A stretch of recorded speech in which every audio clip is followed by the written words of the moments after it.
The reason that you are feeling miserable right now is because you are in constant chasing mode. You're chasing people's recognition. You're constantly wanting people to say that you're smart enough, that you're good enough, that you're worthy of being loved.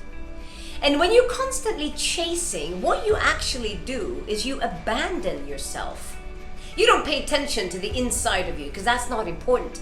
You are constantly focusing on how can I become fulfilled by all of these external factors. The problem becomes that you become a victim of your life. And then regardless of what person says, somebody might say that you're good enough and then you feel good for a moment, but then somebody says something that you're not good enough or that you're not pretty or whatever it might be, and now you feel miserable again. So you're being thrown between different people's opinions and you lose the sense of your essence. What happens then is you stop respecting yourself, so other people externally are not going to respect you either, and you won't get the things that you're hoping to get in life. Like the promotion or the love of your life or all the other things that you're chasing, because you have stopped respecting yourself. Because you will only respect yourself if somebody else says that you're worthy enough to be respected. But what if you would turn this around completely? What if you would sit down right now and write down on a piece of paper, what am I chasing in my life? And what are the kind of comments that make me feel good? And then you write them down on a piece of paper, and then you look at that piece of paper and you go, okay, I'm going to practice saying these things to myself every single day. In the beginning, your brain's going to be like, yeah, you're not smart enough. You're not worthy enough. Because your first version of yourself doesn't believe that you're smart enough. That's why you're chasing it over here.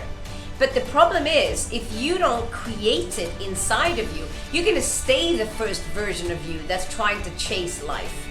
That becomes a victim of your life. But if you can practice it, and by the way, if it feels uncomfortable, it's because it's outside of your comfort zone. That means it probably is right, because your comfort zone is being a victim. But if you're outside your comfort zone, you're practicing to become a leader who truly believes in your own potential.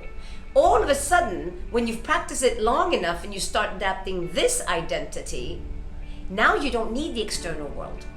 Now you can show up and you don't crave anything. You don't need anything to be fulfilled because everything already lives inside of you. What happens? You start respecting yourself more.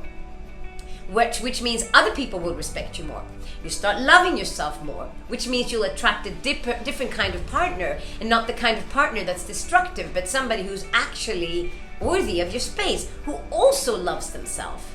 Do you see that if you could just stop chasing and stop looking for affirmations from other people and start giving it to yourself on a consistent basis every single day, that you will become the person that you're hoping to become by chasing, and you'll become it just by your own personal power.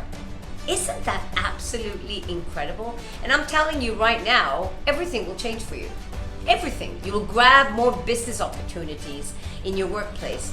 You will have more integrity when it comes to your love relationships. Your relationships with your friends will change. The relationship with your body will change. Everything will change the moment that you fulfill all of those needs that you're chasing in the external world.